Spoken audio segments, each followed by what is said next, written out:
I can't wait to show you guys all the things it can do.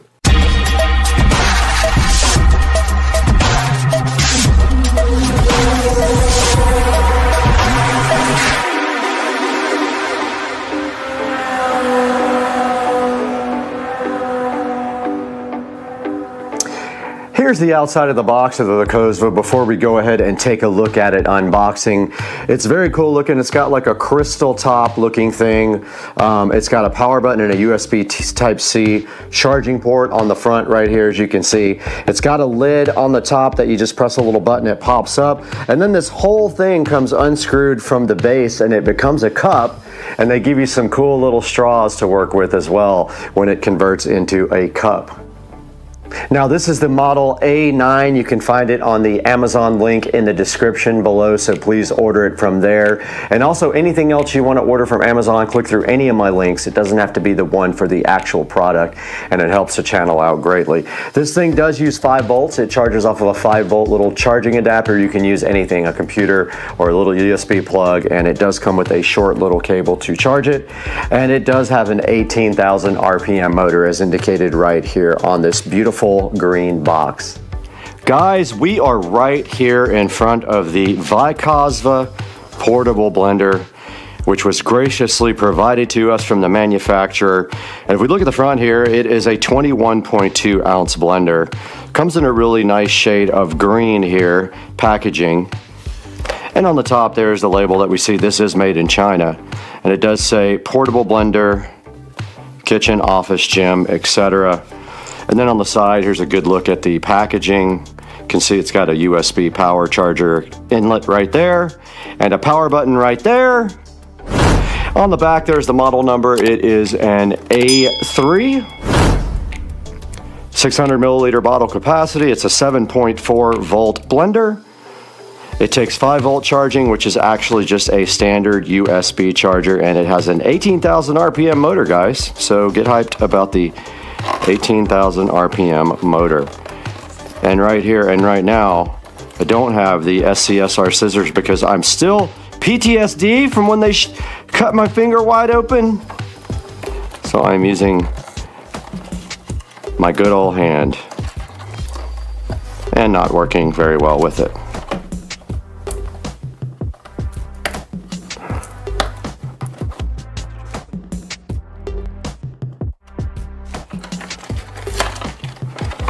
Yep.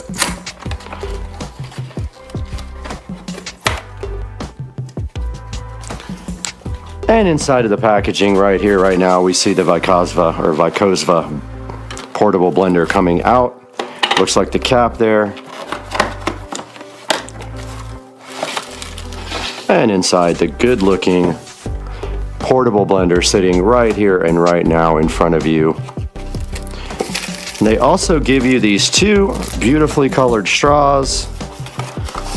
And here is the instruction manual. And that is all that is inside the box of the VESA blender. Okay, we just took a good unboxing look at the VESA portable blender. And inside the blender box, we did have this instruction manual that has some procedures on it. Tells you how to put the fruit in, liquid, tighten the lid, and go ahead and blend. And then it's some instructions here for your first blend. Make sure your blender is fully charged. We have not done that yet. And it tells you that the blend mode is for smoothies, shakes, and mixed drinks, and the pulse mode is for salsa, jam, small ice cubes, frozen fruits, and extra tough ingredients. And so if we look here at the front of the VESA, there is the power button right there, and then right below that there is a charging port, and up at the top, if you press this little latch button, the top flips open and you have access to this hole to pour out your liquids after you blend them, and then the lid just turns and spins right off here. And then in this other little packaging here, if we ever get it open, there is a solid lid. So if you want to, I guess, take this off, it is flashing. so it is charged, and then this goes on the bottom, so it then becomes a drinking cup.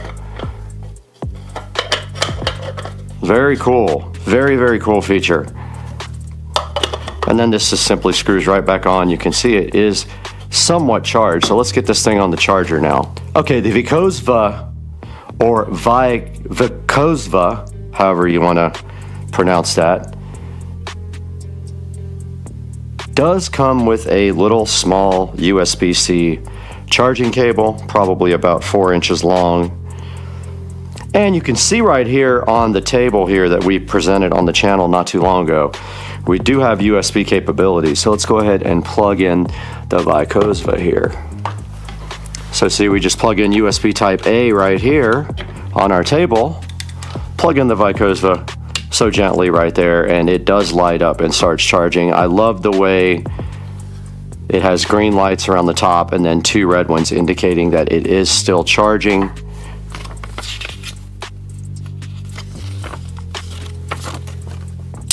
And it actually tells you in the manual what the different green lights mean. No lights means it ran out of battery. All lights flicker in red and green alternately. It means the jar is not tightened. Stop working, all indicator lights flash for 8 seconds. Ingredients is too thick or too big. And then the battery level indicator is right here. And we have 2 red lights on. So it counts up from 2 green lights to 12 green lights. 12 green lights means you're at 84 to 99% charged. And then fully charged, all the green lights will show up here on the indicator. So you can see here we're charging right here and right now. We're just not quite there yet. And here is a look at the straws. They give you 2 nice straws here. And that would be when this turns into an actual cup. And then they give you a little cleaning brush as well, which is very cool.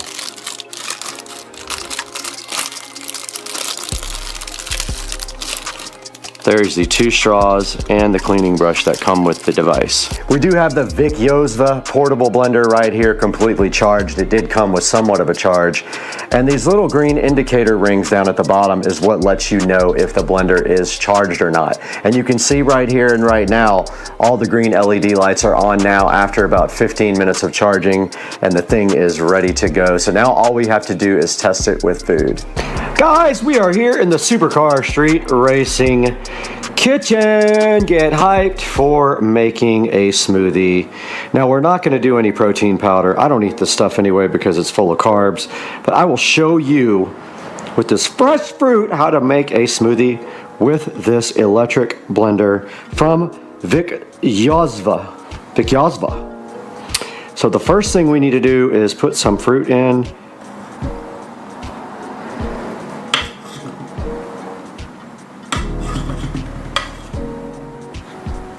And there's some pineapple and some whatever green stuff and some strawberries. And it was ridiculously expensive at $8 for this much fruit. Is ridiculous. And I will taste it, but I'm not going to actually eat much. I am on keto and none of this stuff is keto friendly, guys. So sorry, I'm not going to be eating this deliciousness, but if you're going to do this, go ahead and get yourself some protein powder. Get some crushed ice from your fridge. So let's go to crushed here.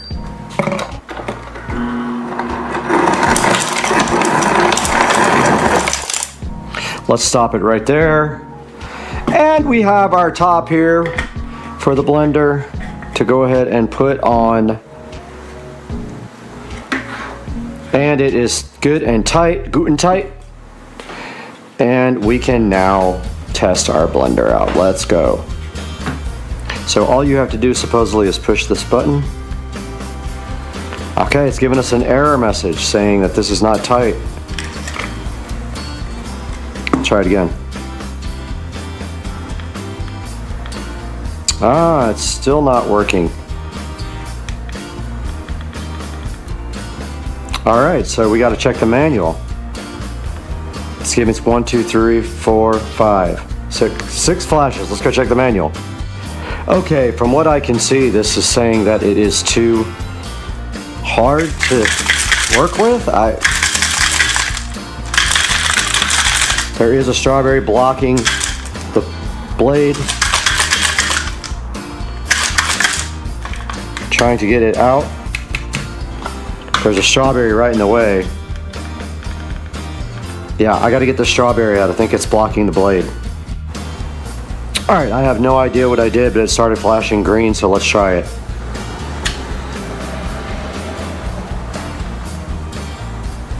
Wow.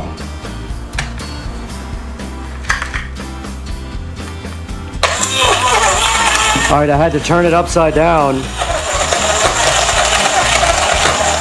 Now it's ripping. So if you have issues, turn it upside down and it'll start ripping.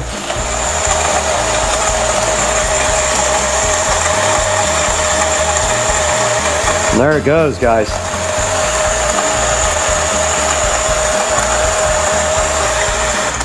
So 1 press is regular, 2 is pulse.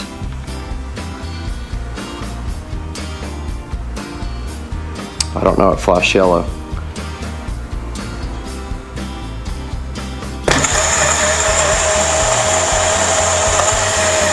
All right, I heard some ice at the bottom.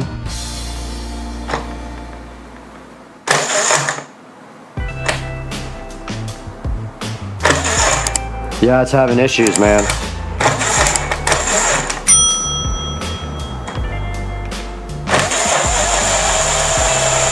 It goes into overload a lot, but it is working.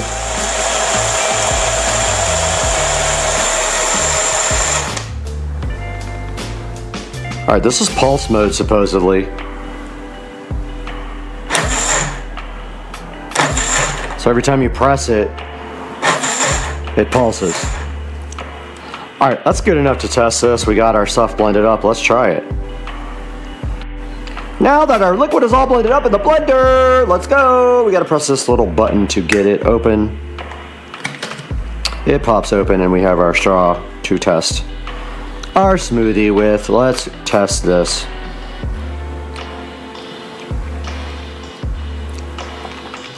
Yep, it's terrible. Super bitter and bland because there's nothing in it but fruit, but it did the job. Test. All right, guys, the blender works. It does protest a lot about the ice. So make sure you have a bunch of very crushed up ice when you do this. Other than that, the thing does its job. It blended. Now that we've taken a good look at the VESA blender and what it can do, let's throw it back to Brad in the Supercar Street Racing 4K production studios.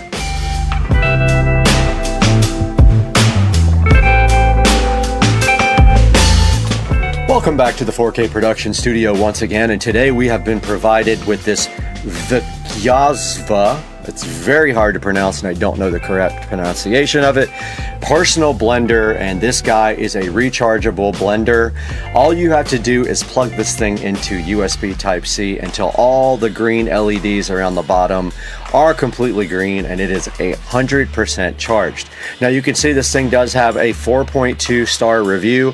I had a few issues with it, with the actual power of it not being able to do the fruit, but I did have a piece of fruit stuck in the bottom of it. So once I got that dislodged and figured out also that the top wasn't tight enough onto the blender, everything started working better. So yeah, it does have 4.2 star reviews. It is $28.99. There will be a link in the description for it.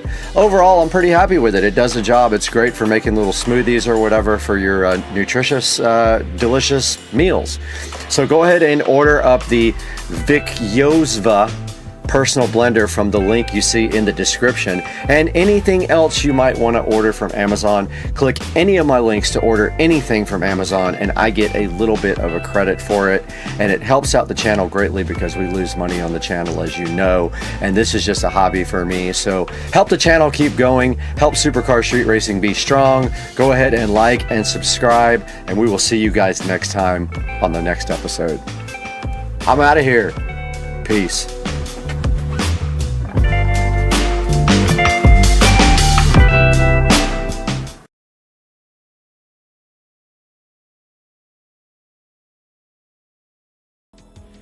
Alright guys, welcome to the stream. So today we're taking a look at the Starlink mission, trying to figure out if my audio sounds good or not. So I'm listening to it in headphones here. Oh, it actually does sound good. Okay. Wonderful. Alright, so today we are looking at the Starlink mission, and this is for SpaceX to put another batch of Starlink satellites up. And I don't know if you guys heard or not, but SpaceX actually put Starlink satellites up over the Ukraine so that Ukrainians could have internet access. LWO1 Weathernet, lift off conditions. And here we go, so they are starting the stream now. Lower that volume a little bit there. Make sure that still sounds good on my headphones. Sorry guys, this is my first one, so I'm still trying to fine-tune everything. Yep, still sounds good. We are live. And there is Starman there. 4, 3, 2, 1. Good look at Falcon 9 with the vapor trail coming off the back of the engine there. There's a double landing. Good morning. It's Thursday, March 3rd, and you're looking at a live view of the Falcon 9 awaiting its 9:25 a.m. Eastern Time launch from Launch Complex 30. So it looks like we're still go for a launch here in about 10 minutes. And so right now they are fueling the rocket. You can see at the bottom of the screen right here where the RP1 was loaded, and then the LOX loading is still going. They're going to chill the engines around this time at about, I can't remember how long it is before the actual liftoff. They retract that strong back right there, and then we should see a timely liftoff here this morning. The weather looks perfect. It's actually, I'm actually in Florida. I'm about 2.5 hours away from the launch site. I can't see them usually, unfortunately, but sometimes at night, I suppose you could probably see it from Jacksonville. So he's just talking a little bit about Starlink now and how SpaceX has operational satellites over the Ukraine. Let's listen to see what he's saying here. Similar to our previous Starlink launches this year, or some of them anyway, we won't have ground station coverage during payload deployment, which means we won't have live audio. Okay, so we're not going to see it. Of payload deployment in real time. We're not going to see the video of the Starlink satellites being deployed. So what happens in the Starlink is that with the deployment process is that the Starlink satellites are stacked up inside of the bay there. The fairing pops off because it's no longer needed once in the vacuum of space. The fairing is just there to protect the payload on the ascent stage phase of the mission. Once they are in the vacuum of space, they jettison that fairing, which then falls back into the ocean. It's retrieved and reused. Now, SpaceX has been trying to refurbish these fairings now for a little bit because of the expense involved in them. So they are reusing the fairings. This will also be the 11th landing of this particular booster, and not sure which booster it is. But it will be the 11th time that it lands. And so you can always go to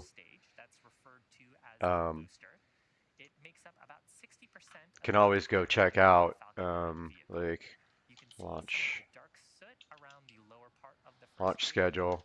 if you don't know, if you can go to Spaceflight Now and you can go to the launch schedule here, and here we're looking at, so it's Starlink 4.9, and it tells you the exact time. So this is supposed to go off in 7 minutes, and then we're going to launch 47 satellites. And so we're going to get to see a drone ship landing, hopefully for the 11th time. But yeah, we are live now. We're 7 minutes away. Depending on the payload that we're flying. Above the first stage, we have our black carbon fiber inner stage. It's got that distinct color from the unpainted thermal protection system on the surface. This structure connects the first and second stages and houses our pneumatic pushers that are used during stage separation in flight, as well as the Merlin vacuum or MVAC engine on the second stage. Notice this condensation coming off the rocket is normal. So what happens when the cold surface of the rocket meets the warm Florida air? It's probably about, I don't know, it's in the low 60s here in Jacksonville. Maybe a little bit warmer down south. Payload into its destined orbit. The first stage will then return to planet Earth. So there's a good look at, just read the instructions. 11th time on our drone ship named Just Read the Instructions. And they're pre-watering that deck for the heat that's going to be generated when that landing burn is activated there. The Starlink satellites until we get to space. About 3 minutes into the flight, once we've exited. It's a good look at the fairing right there that they actually do recover. So this is reused. You can actually tell here that they refurbished this one. So that fairing is to protect the payload, the Starlink satellites on the way up to space. Looks like we're about 5 minutes away. Some pops, some hissing, and some callouts on the net about propellant loading. That started at the T-minus 35-minute mark. Falcon 9 uses two propellants, a refined form of kerosene called RP1, or rocket propellant 1 as its fuel. The RP1 and then the LOX as its oxidizer. The liquid oxygen is chilled well below its boiling point. Yeah, so what SpaceX does to increase the performance of the engines is that they actually load propellant all the way up until the launch time, even with astronauts on board, which is unprecedented in spaceflight. And what this does is that gives the higher performance on the engines, because the fuel is super chilled, and that produces more performance. We're about 4 minutes away now, guys, from liftoff down at Kennedy Space Center. And they are at LC-39A, Launch Complex 39A, as you see right there. About 4 minutes away, guys. We're still adding fuel here. About 1 minute into when we're going to launch here, 1 minute before launch, the vehicle is going to go into startup mode where the flight computers are going to take over. And at that point, if the computer sense anything wrong, it will automatically scrub the launch. To pull away from the rocket slightly, and then he's talking about the strong back here. That's going to fall back and allow the rocket to lift off. TE fully retract away, clearing the way for Falcon 9 to lift off from the pad. Now, the TE is a structure that provides liquids, gases, and electrical connections to the second stage. It also make sure that we're actually broadcasting here. Yep. Okay. You can see on your screen that it's starting to retract away from the second stage. Look at the strong back here. It's actually moving backwards. At this point in the mission, the first and second stages are almost completely loaded with propellants. Fuel loading is complete. Coming up in about 10 seconds, we'll hear a call out for liquid oxygen loading complete on the first stage, followed about a minute after by liquid oxygen loading complete on the second stage. So they're almost done with fueling now. We're just waiting to hear that call out. Speaking of that liquid oxygen, you're seeing some gassy clouds around Talking about the that vehicle. there. Those are actually caused by that liquid oxygen. We periodically vent some of the gaseous liquid oxygen in the tanks to maintain the pressure as we top it up. And once that cold, some of that you're seeing is venting, some of it is just the rocket reacting with the warm Florida air. And forms literal clouds around the vehicle. Now the payload, the Starlink payload, continues to look healthy. We're not tracking any issues with this. Coming up on about 2 minutes to launch here, so these launches are so common now that it's really easy to zip down. If you guys haven't been down to KSC to see a launch, you should definitely go down there. I saw the in-flight abort test from Kennedy Space Center, and although the weather was not great, we did get to see it go up, but we did not see it come back down. Coming up on 2 minutes here, fueling should be pretty much done here momentarily. Shortly after LOX loading completes on the second stage, we will also see venting from the transporter erector. Call it there, indicating that propellant loading is complete in preparation. So propellant loading is done. So we're about to get a go for launch here. As I mentioned earlier, it provides the fluids and gases to the vehicle. So as we're preparing for launch, we clear out those gases from the transporter erector. In about 15 seconds, Falcon 9 will transition to internal control. This is what I was talking about a little bit earlier. The flight computers are going to take over here in about 7 seconds, and we should see that on the screen. Through the rest of the mission. And then shortly after, Falcon 9 is in startup.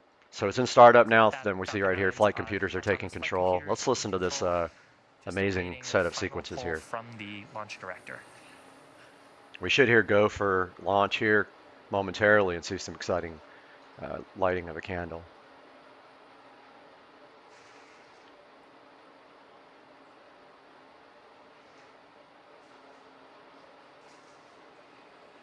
"30 seconds till launch." T-minus 30 seconds.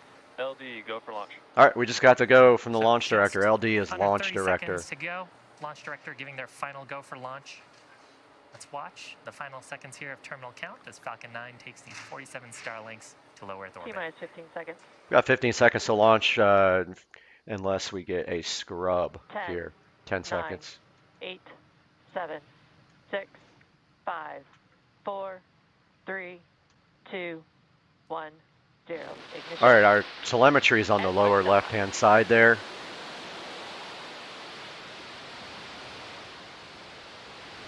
And there we go. What a beautiful shot this morning at Kennedy Space Center. You can see your speed on the lower left-hand side and your altitude.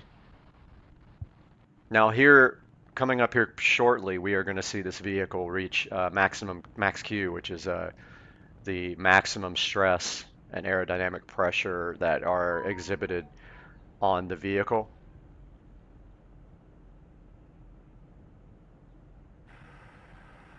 Good shot down, looking back down the vehicle. Falcon 9 lifting off from Space Launch Complex 39A at the Kennedy Space Center. Check out the coast there. Carrying 47 Starlink satellites to low Earth orbit. Nice shot. Now, we just throttled down the Merlin 1D engines in preparation for max Q. That's the point of maximum aerodynamic pressure. Falcon 9 is supersonic. That's the point when the combination of the velocity of the vehicle and the density of the So the vehicle is now traveling faster than the speed of sound, and you probably could see it pass through the sound barrier, and that might have been what that plume was just there. So with that, we are through the point of maximum aerodynamic pressure. Okay, made it through max Q, which is the most dangerous point for the vehicle. You can see they're going almost 2,300 kilometers per hour. They're at 19 kilometers in altitude. We're going to see the main engine cut off here momentarily, at which point the first stage will spin around and fire its engines and head back towards the drone ship. Just read the instructions. Using those pneumatic mechanisms in the interstage. Right after stage separation, the first stage will be making its way back to Earth. What a great shot, man. They are doing so good with their coverage these days. Today on a drone ship stationed out in the Atlantic named Just Read the Instructions. Vehicle is following a nominal trajectory. Almost 44 kilometers in altitude, almost 6,000 kilometers per hour at this point. We're going to see Miko here in the next 10 seconds. Main engine cutoff. Take those Starlink satellites to And hopefully we'll see that first stage flip around and head back towards the drone ship. Cutoff, followed by stage SEP, and then SES1.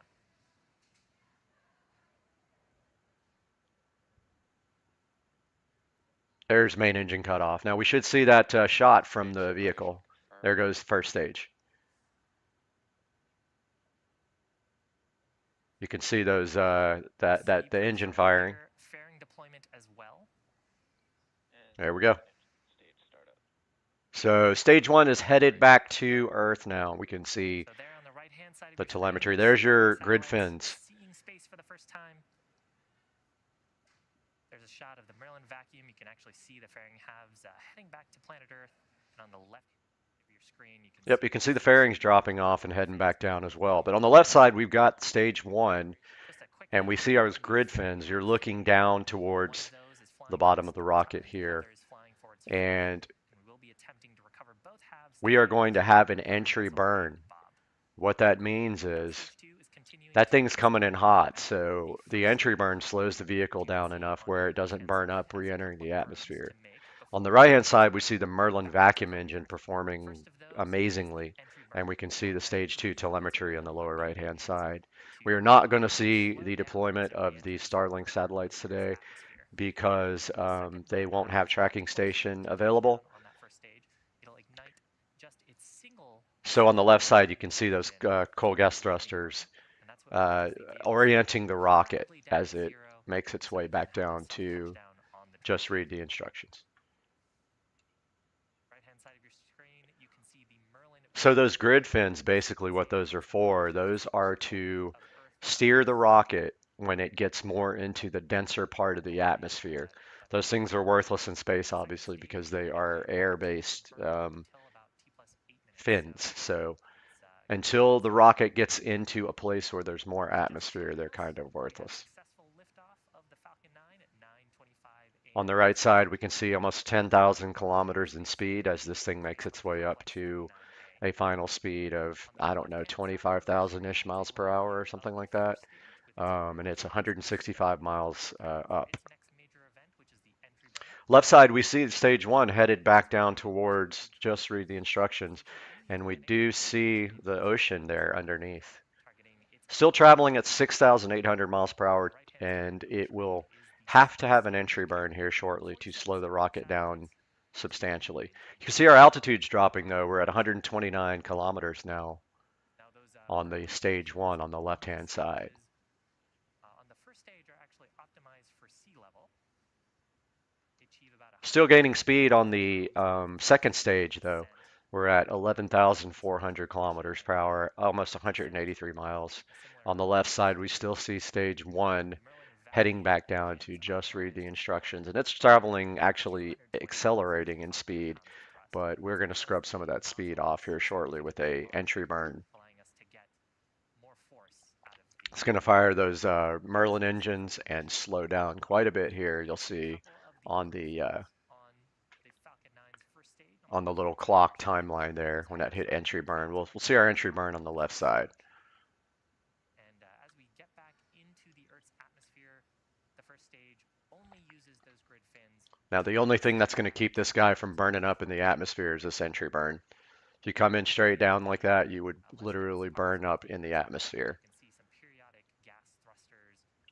I notice it's speeding up more. That's going to happen as it enters the atmosphere and gravity starts taking a hold of it. And as that gravity starts taking a hold of it and it enters the atmosphere, the more heat that builds up around the vehicle, so that therefore they'd slow it down with a entry burn.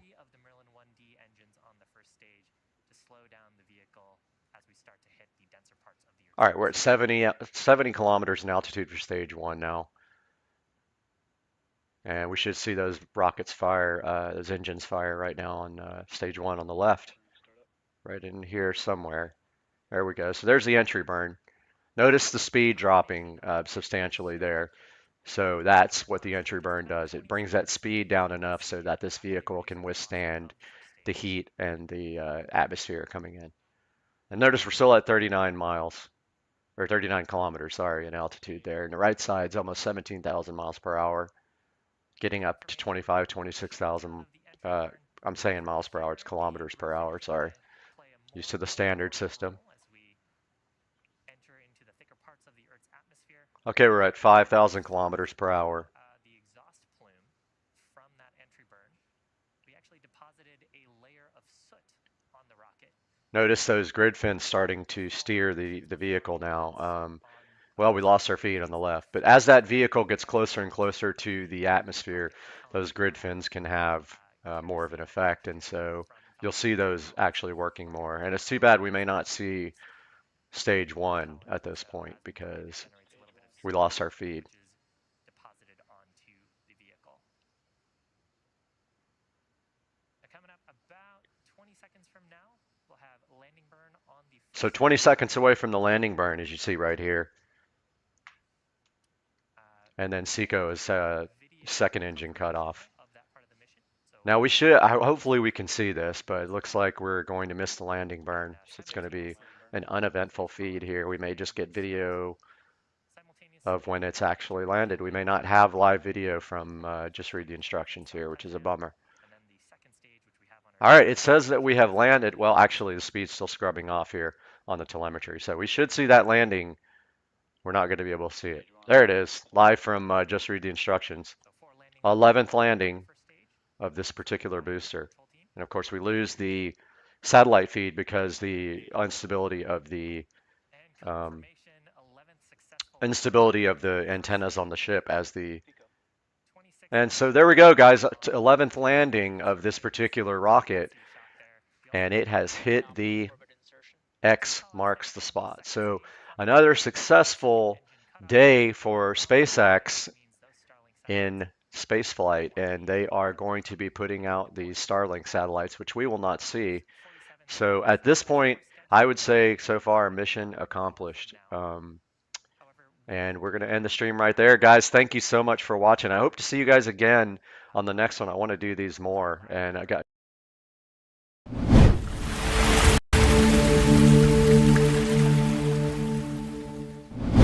We are back today in the Supercar Street Racing bathroom. Brad here from Supercar Street Racing with another cool project for us today. We're going to be checking out Komi LED. They sent us 24 of these retrofit LED lights to go ahead and check out and hopefully replace all the aged lighting up in the office. Now these are not smart lights, they're just regular lights with selectable color temperature, but they have this awesome night light as well. I thought we would give them a shot right here in the office, and if I like them, we'll also do the bathroom right here. So let's get underway today and let's take a look at these Komi LED lights.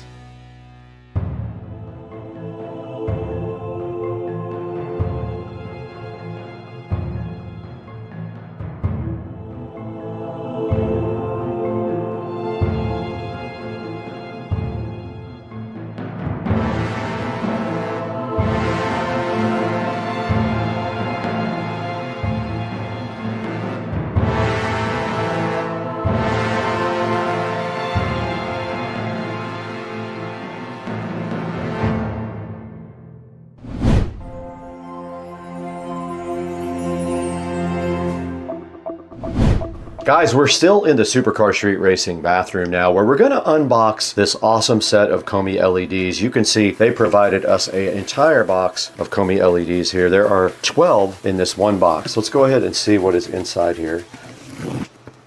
Fail.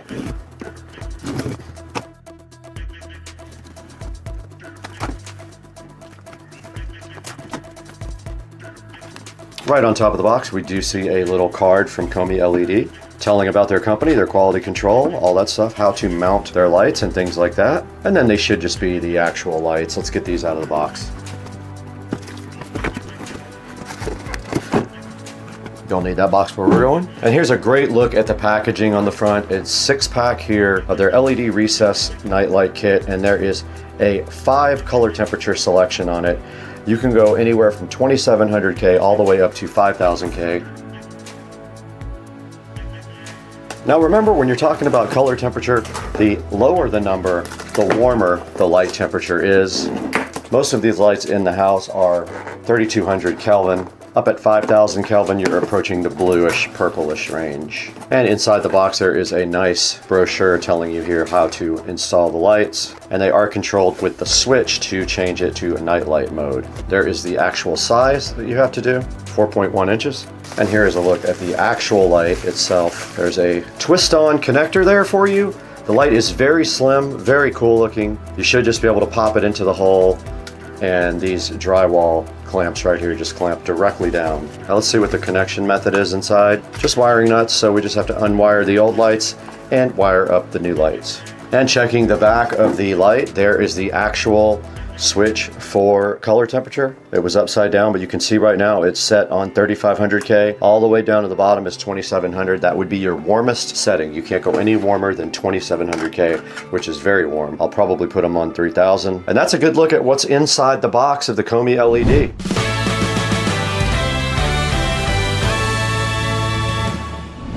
All right, guys, you just saw me unbox the Hdmi LED lights right here. These things look pretty awesome. They look pretty easy to put in. The hole size should match up with what we have in the office right now. All it should be a matter of is unwiring these lights and wiring in the Hdmi LEDs right in their place. Now let's dig into the Hdmi LEDs and get them up in the ceiling and see if we can get one wired up.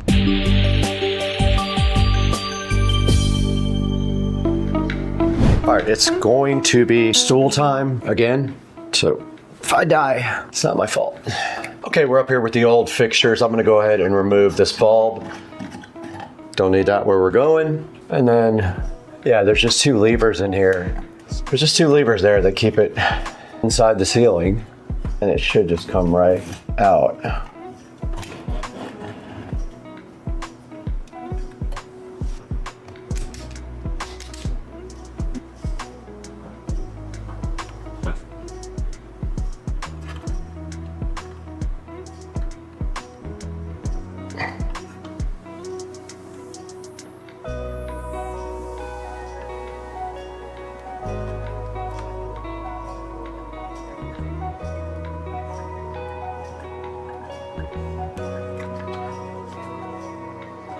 All it should have to do now is plug in the light, pop it up in the hole.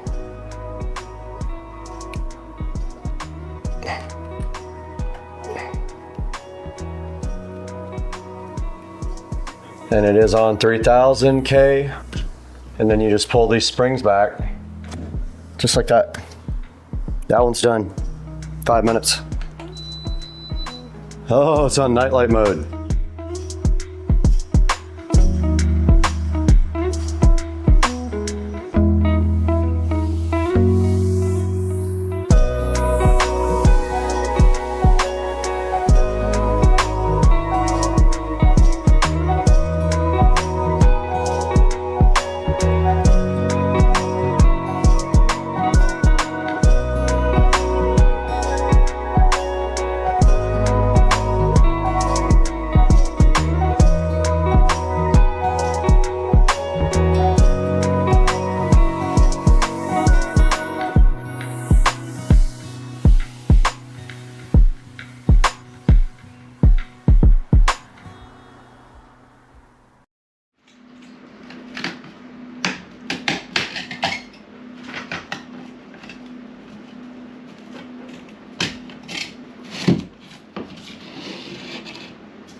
All right guys, we did get done with this project. We did not do the bathroom because I went ahead and ordered 2 3-inch for the bathroom. So this is all finished up. I did have an issue where I put the wrong color temperature on a couple of them. I had to take them back out and flip the switch, my fault. Now they are currently set to night light right there, as you can see, and they look very cool. I love the way the side lights up the whole ceiling like that, and I use these during the day now when I work. Now when I do the living room, it's going to be kind of a pain because I have to find a hole saw big enough to hole saw out the old light holes. That'll be for another video when we do the living room, but for right now, that is how the Supercar Street Racing office did turn out with the new Hdmi LED lights. They look great.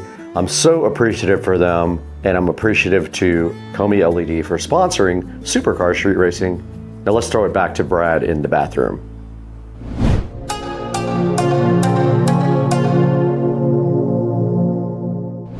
Now what we need to do is wrap this up in Studio A. Let's walk over to the Supercar Street Racing Studio A editing facility and see where you can pick up your Hdmi LED lights online.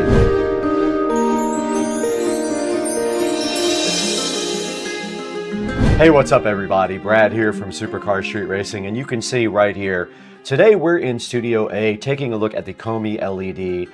Now Hdmi LED contacted me looking for a partnership to go check out their recessed lighting. Right in front of me on the screen right here, you do see the lights that we got from them. We have the recessed lights with night light. They're pretty cool. They do a regular recessed light with a flat surface, and then you can flip the switch on the wall, and if you flip it off and on, it comes back up with a night light. I will show you guys a picture of this right now on the screen how it looks, and you just did see video of the entire install process. Now the ones that we picked up were 4-inch. You may need a different size if you already have recessed lighting. I'm going to be doing the living room with the extra ones that I have, but unfortunately I will have to expand the hole because I think I have 3-inch holes in there right now, and they are 4.1 inches on the new ones. And right in front of me right here, if you do click on the recessed light with night light, you will see all of the different sizes that they offer. They have 6-inch, they have black and white, they have 4-inch, and then they have also silver, which is pretty cool. They call it brushed nickel. Here's a good look at the brushed nickel and the black ones right here. These are the 3-inch and the 4-inch right on the screen. Now here's the ones we got right now. Hdmi LED will be offering me a link for you guys to click through. So go in the description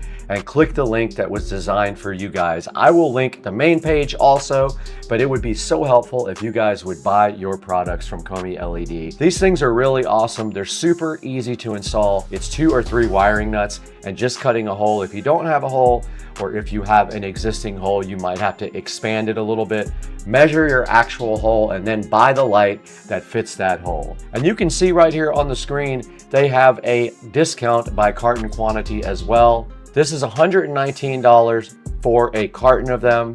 Now a carton is considered a 12-pack. I did get 2 of those for my project, and I'm so grateful to Hdmi LED for that. And you can see that discount if you go ahead and buy more than 1 carton. They knock some price off of it. So that's super helpful. All right guys, this is the dashboard of the channel. I am so grateful for your support at Supercar Street Racing.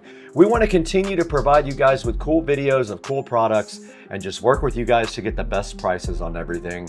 But we can't do it without you. Please like and subscribe and check out all of the videos that you haven't seen yet. Watch our 24-hour-a-day jukebox as well, and we will get back to you guys soon. We have got to get directly into the pool because it's summertime.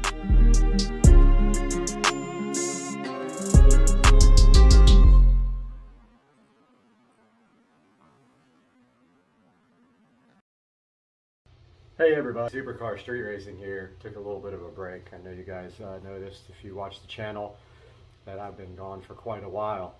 Had some personal things going on in my life that I needed to take care of, and so I took a small break. I actually toyed around with the idea of doing SpaceX related content, but there's so many other channels out there that do this already that I decided probably wasn't going to do that, and I was going to actually live stream SpaceX launches with commentary behind them and all that.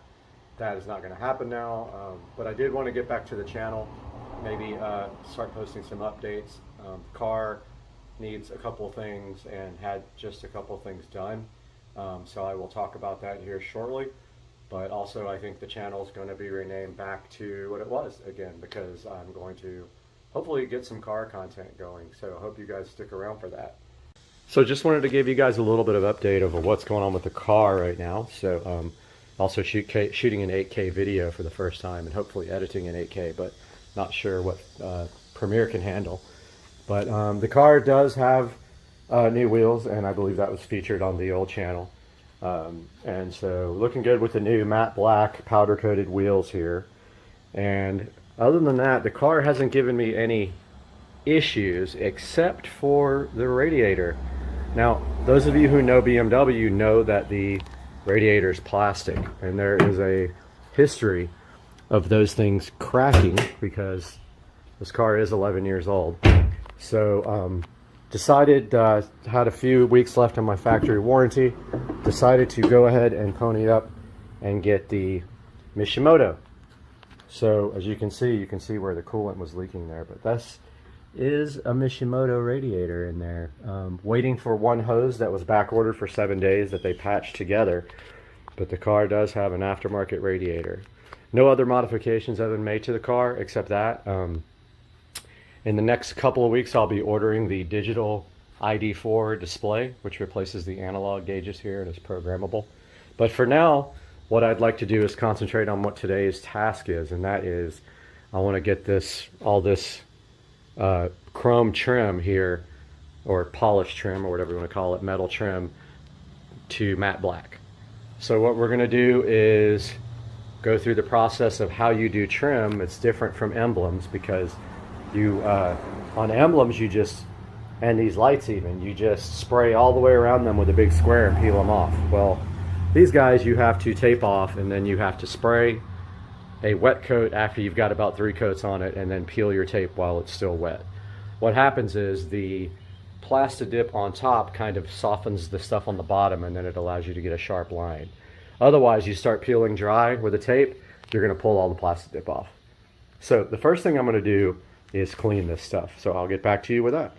So I've just got some Windex here and a standard, what do we call it, soft cloth used for cleaning the car. I'm going to go ahead and clean all this trim up just like this, just to get all the exterior dirt off. You can see here how difficult this is going to be to get right under here. That's going to be fun. But see this cleaning job here, and you notice on the back we have this long strip here. It's got some black stuff on it. I'm going to do my best to get it off of there. So I'm going to go ahead and clean the whole car, and I'll get back to you guys after that's done. Okay, so I cleaned the entire trim here all the way around the car. Even though there's still some black right there, I can't seem to get that out. So I hope that isn't an issue. Plastidip is usually pretty resilient, and it will stick to almost anything. So I got that all cleaned off. So the next thing you have to do now is tape off the trim and mask off the car. Otherwise you're going to have Plastidip overspray everywhere. Now it will come off, but I don't recommend that that's something you do, is try to do that and take it off. Go ahead and cover the car up, mask it off with plastic, and I've got some 3M blue tape to facilitate that, and I also have a painter's tarp, and I'm going to use sheets for the inside of the car. Now this is a 2-step process. There's trim here, and then when I put the top up, there's going to be more trim that's going to be all the way around this back part here that we're going to have to do, and up on the window. This is going to be a 2-part step. Each step needs about 3 to 4 coats, and they take 20 minutes each, so this is going to take a while. So I'm going to go ahead and start the masking process, and I'll get back to you guys.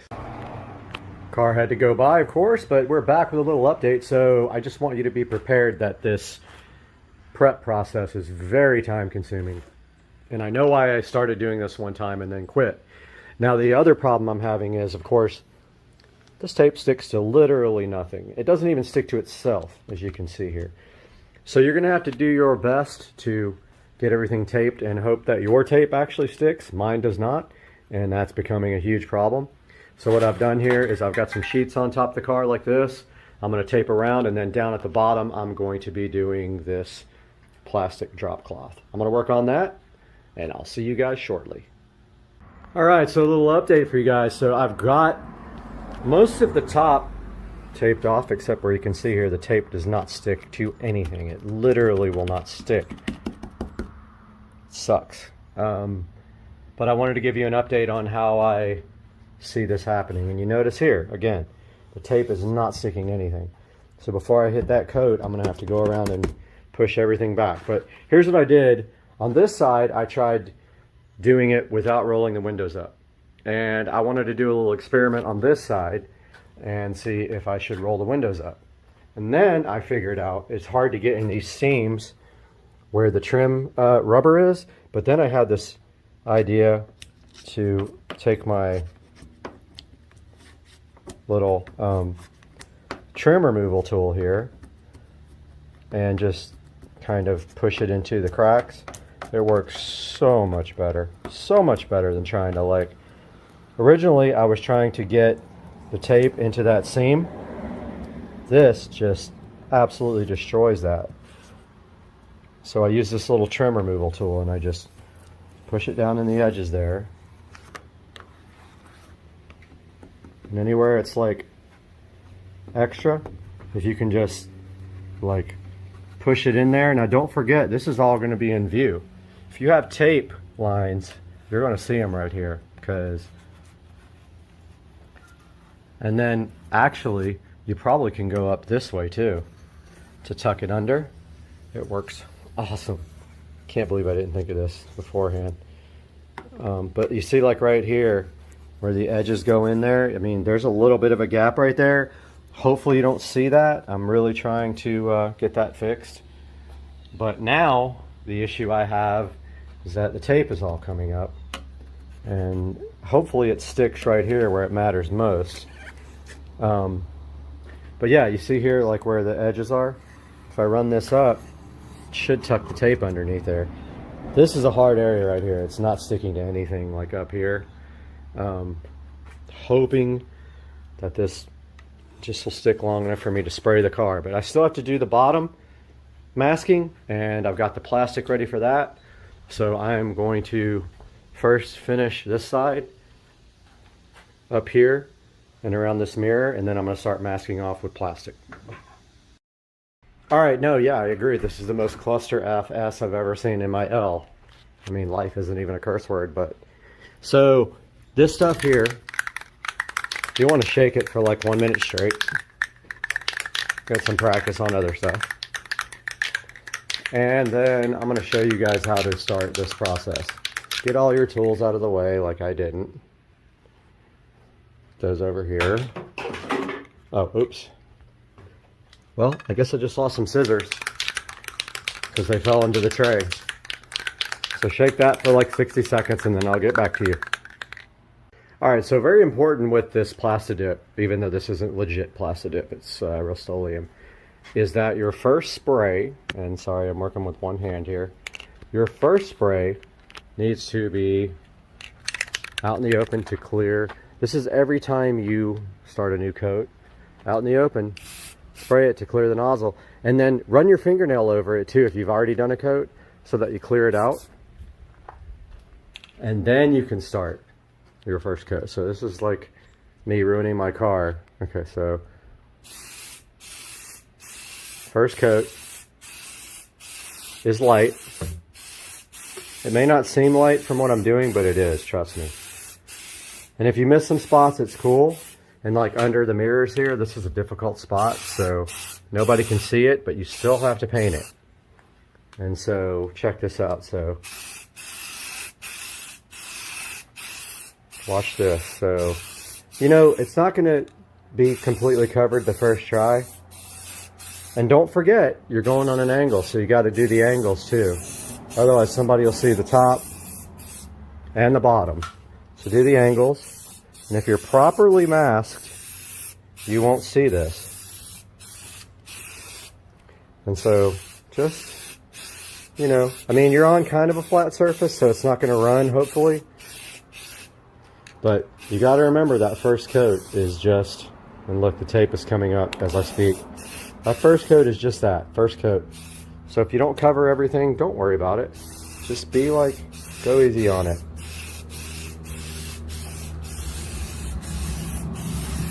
And I brought 2 cans. I don't know if that's going to do it. But notice how I'm like accepting the fact that it might not get covered. Now you have like a little bit of leeway on flat areas because it's not going to run. So this, you can probably get a little bit more generous on your coatage.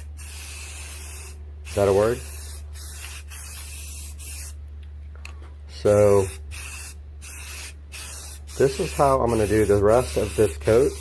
And it's really hard with one hand, so I'm about to stop the video. But you guys get the idea. Make sure you're going on all the angles.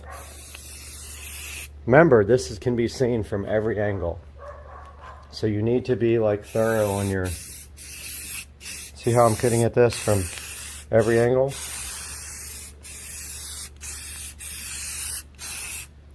Sorry.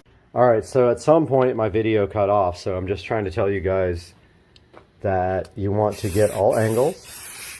So see the bottom here, where you can see the edge?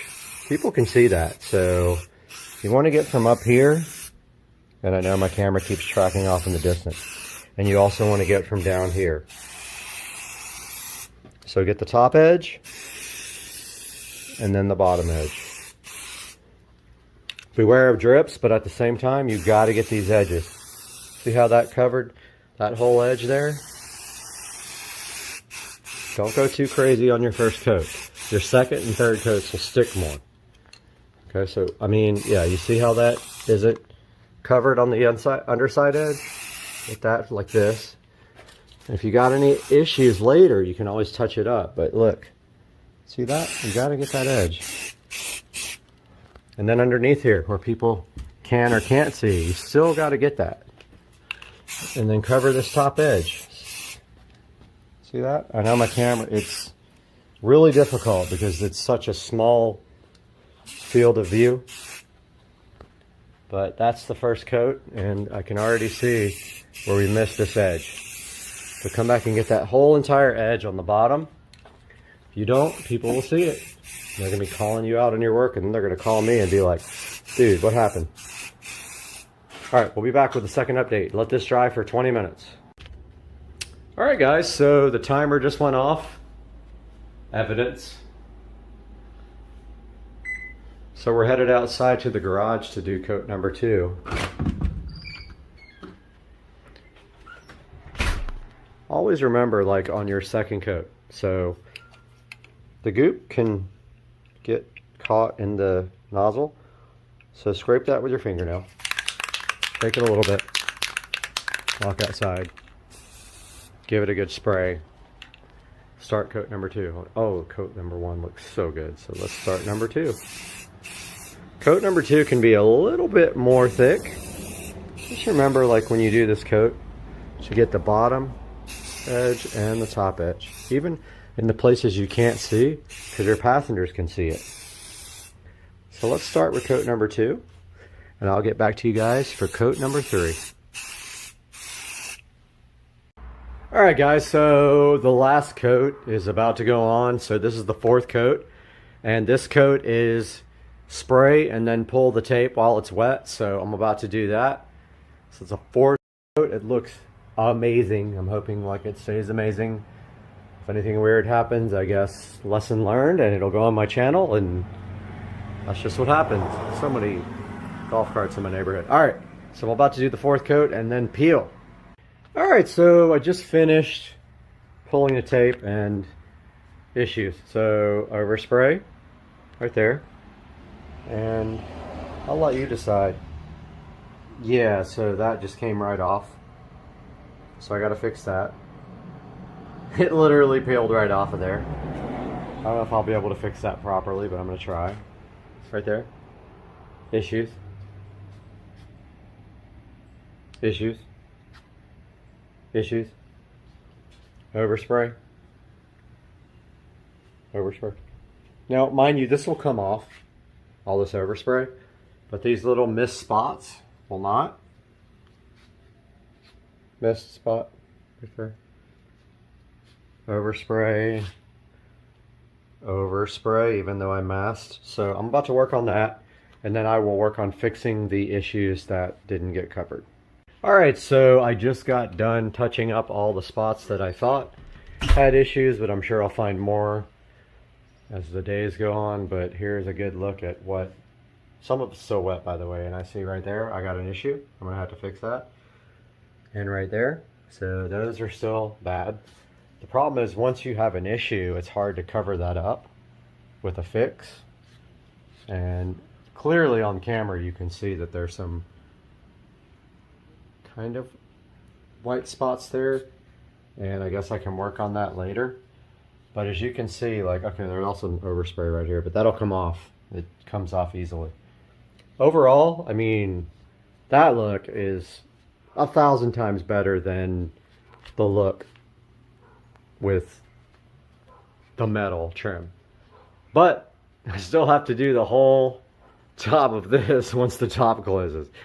So I'm gonna let that dry overnight, and then I've got another probably 2 hours to do that, and then I still have issues after that. Is it worth it?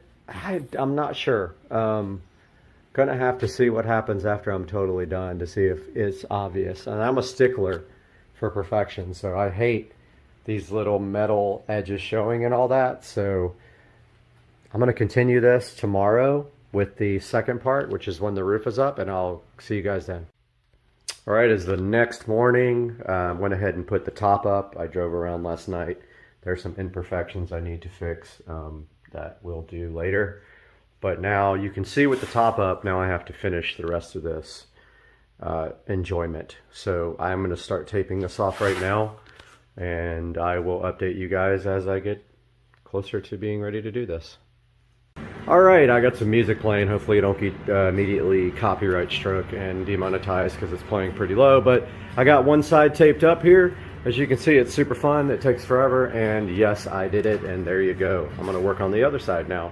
Just a little update. I kind of wanted to show you guys this tape that I'm using. It is number 2098 multi-surface. I've never used it before this, and I bought it by accident. And it's almost like plastic. I really like it. The only problem I have with all these absolutely ridiculous tapes is that none of them stick. They don't even stick to walls. Like, I've done this 100 times. I've painted 100 times in my house, and this stuff, literally you put it up and it peels off the wall 5 seconds later. But yeah, this is like a plastic type tape.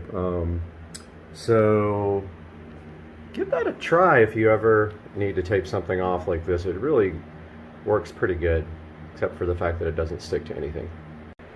All right, so we are done prepping for the second round of trim, and see a little gap already right there I need to fix, but you can see I just used plastic and sheets, old bed sheets, but we're ready to start painting, and you already know how that goes. So remember a few things about Plastidip. If it's cold where you live, make sure you pre-warm the can up.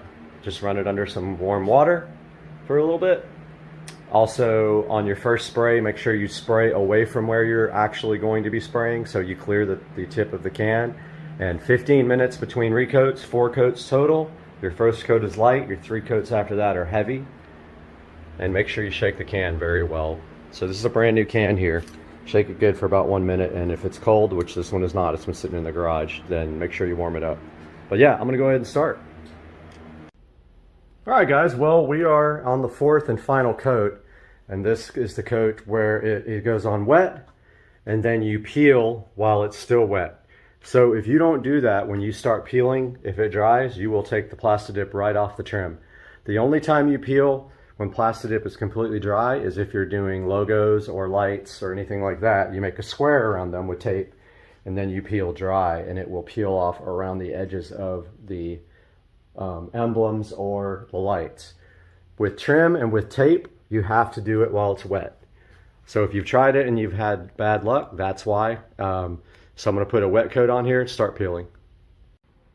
All right, everybody, so I just got done peeling this tape, and I had some issues, unfortunately, that I'm gonna have to fix. It did start peeling the Plastidip in a couple of areas, and it does not look good, so I'm going to have to redo this little part here. I don't know if you guys can see, but it started coming off about right there in some places, and that's probably out of focus, but I'm gonna work on that real quick and get back to you. So I just got done with the touch-ups, and have to say it came out good. I don't think I've ever spent this much time on a project on this car. It was relentless, but you can see here it was worth it. Now, I just have to say one other thing.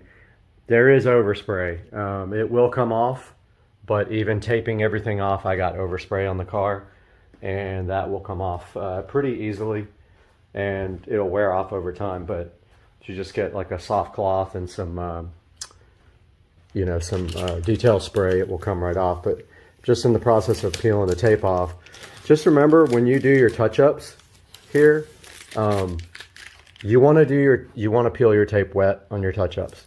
So any place you missed, tape it off, spray it, and the second you're done spraying it, peel your tape off. Now I didn't have to do that up here because this has a real big edge underneath the trim here, so the tape doesn't actually touch the Plastidip.